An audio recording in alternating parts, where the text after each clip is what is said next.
Brother Nuri Muhammad on the Longino show.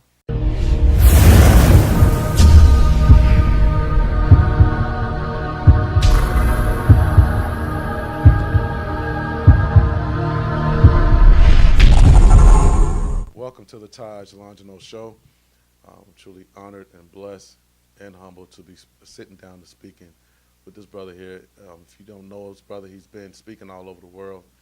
He's based right out of here, out of Indianapolis, Indiana. He's taking time out to speak with TLS and speak to the city of Indianapolis about what's going on in the city and what we're going to do next. What's going to be the next steps to rebuild the city. Welcome to the show, Brother Nuri Muhammad. How you doing? Fine, sir. It's an honor to be here on the TLS Yes, sir. show. Longino show. Longino, yes, brother. Sir. It's an honor to be on here, and I know that there's a lot of things that you could be doing with the gifts that God has given you, but I want you to know, on behalf of me, the Honorable Minister Louis Farrakhan, and all of our people of goodwill that are striving to fight for the liberation of our people, we really appreciate you for sacrificing your time, talent, and treasure to make sure that you created this platform for us. And thank you, brother, for not just having me, but thank you for all of those you've had and all of the work you do to help empower our people. We really appreciate you. Thank you. I told you off camera that one of my favorite interviews that you've done was with Ebro. Yes, sir. Ebro Hot 97. Yes, sir. In that conversation, y'all had an extensive conversation about Justice or Else. Right. And I believe you were coming just off of the success of Justice or Else. Yes, sir. Okay. That was in 2015. What's been the progress since then? Well, of course, whenever we had the 10-10-15, which would have been the 20th anniversary of the Million Man March, the largest gathering in the history of the United States of America, called by a black man, not on a weekend, no free hot dogs, no naked women dancing, but nearly 2 million black men spent their own money, traveled from all over the country to merge on the Mall of Washington, D.C., to say that we want to atone for the wrongs that we've done to our women and our children, and we want to accept our responsibility to be better men to our communities. That happened in 95. 20 years later, the anniversary came, and on the heels of Trayvon Martin and all of the police killings that we were experiencing then and still experiencing now, Justice or Else became the cry of the day from the mind of the Honorable Minister Louis Farrakhan, that he was told by God, speaking one day, he said that justice or else. So we went, and I said on that show that we have a bad history as a people of going to gatherings and marches, going to events and leaving saying, man, that march was something, and going home and doing nothing. So 10-10 was important, but 10-11 and beyond is critical. And we are pleased to announce that as the minister spoke that day and then had a second leadership meeting the next morning on 10-11, that we put out about 7 action items. One of them was to increase the registration to vote, that we could yield our political power and vote our own self-interest and hold candidates accountable and put people in positions that would actually not just be a black face in a high place, but be a black mind with a black agenda that we could hold accountable for what they said they were going to do, and they make their word bond, not blonde, like most of the time happens. So that was one of the initiatives. The other one was we talked about taking our children and giving them a better education at home than what they're receiving at school. Correct. So you're seeing now, if you look online, there's a great conglomerate of black homeschool networks. We're seeing private schools pop up in the black community all over the country. Another point was the minister put out there, get rid of your slave master's name. Give them back their name and pick a good name from Africa, or a good name that's a Muslim name that means something. So all over the country, you're seeing people now taking on new names that connect themselves to their African roots or to their Islamic past. That was an initiative.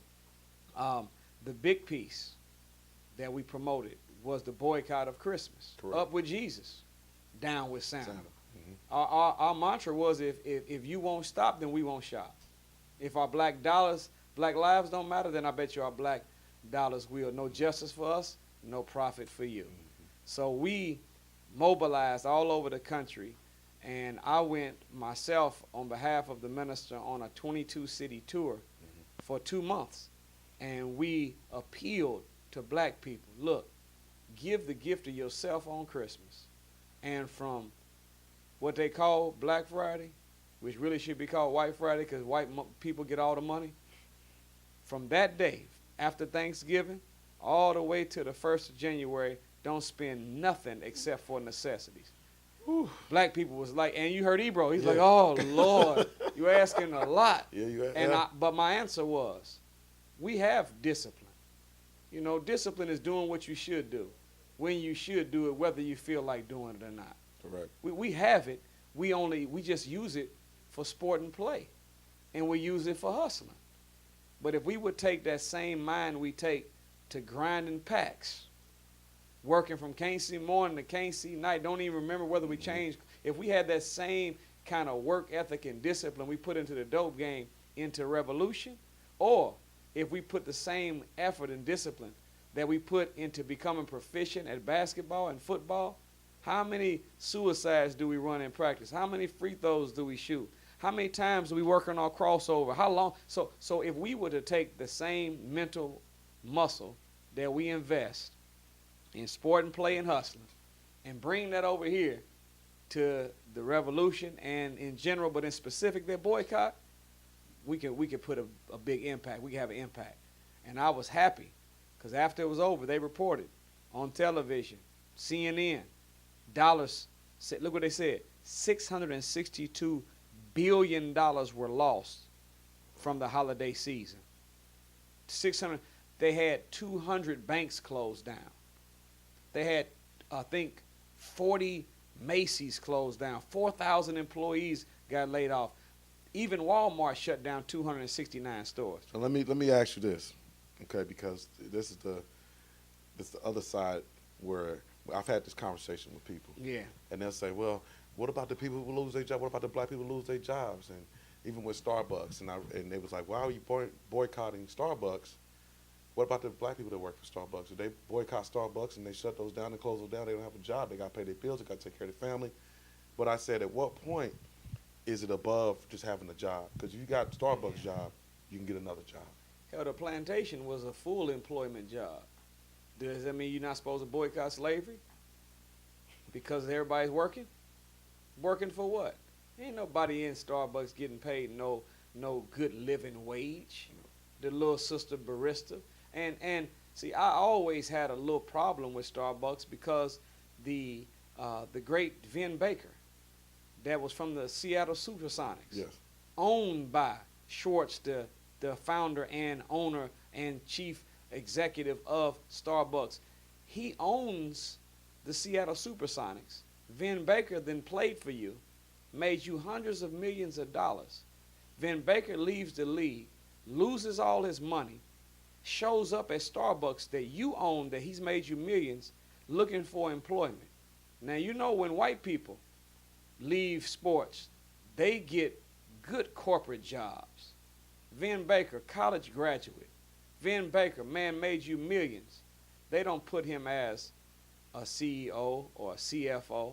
They don't let him into decision making. They don't put him on the board. They didn't even make him a manager. Vin Baker became a 7-foot barista for Starbucks after making y'all millions of dollars. So, you know, a job ain't nothing to fight for. Way I was told, job is an acronym. Just over broke. Come on now, just over broke. Just over broke. And without the TLS show, media is the most effective devil in America. It's an acronym too. You know, so the point is that you don't ever sacrifice what's a principle that supports what's right with God and right for 50 million people to justify a non-living wage for a couple of hundred employees at a Starbucks. I said the other day, this statement that if Starbucks will serve black coffee, but not black people, then we have enough stars with bucks to open up our own line of high-end I saw that on coffee Instagram. shop. Yep, I So, saw that so, on Instagram. so that's what our spirit should be. And I even put a challenge out there to P. Diddy with Ciroc. I put a challenge out there to Master P. A challenge out there to Rick Ross. All of them have their own liquor companies. Correct. And I just said, put their names, and then I said, liquor to coffee, that's an easy thing for y'all to do. So if you can make hundreds of millions of dollars marketing liquor, surely you can transfer over into a better product, coffee, the second most traded commodity on earth after oil. Why shouldn't we do it? Starbucks makes about the most expensive coffee they make costs 40 cents for them to make. And they sell it for $5 or $6. That's a lot of profit. Yes, sir. I don't know about you, but that got kilos and breaking it down in ounces and 8 balls and halves. They got that beat. You talking about it? Yeah. And then for the regular coffee, they spend 5 to 7 cents, and they make $2.50 off of. Look at the Now markup. have Rick Ross, Master P, or Diddy responded? Not that I know of. I just put it out in the atmosphere today, but we'll see. We'll see. All of those brothers are good brothers, and all of them have a lot of respect for the minister and a lot of love for the nation and a lot of love for black people. So I'm hoping that they are in the lab. I know that whenever the injustice happened to Colin Kaepernick, and whenever the owner of the Jaguars was found as being the racist that he was, I know that P. Diddy was like, look, I want to buy it. I want to buy the team. And I don't even know what the status of that situation is because he hasn't really spoke on that lately. But hopefully. But my point is that he has a mindset. Correct. You know, that we should have. We Brother Taj, we spend, as a people, we spend too much time trying to repair the system. When God doesn't want us to repair this thing, he wants us to replace it.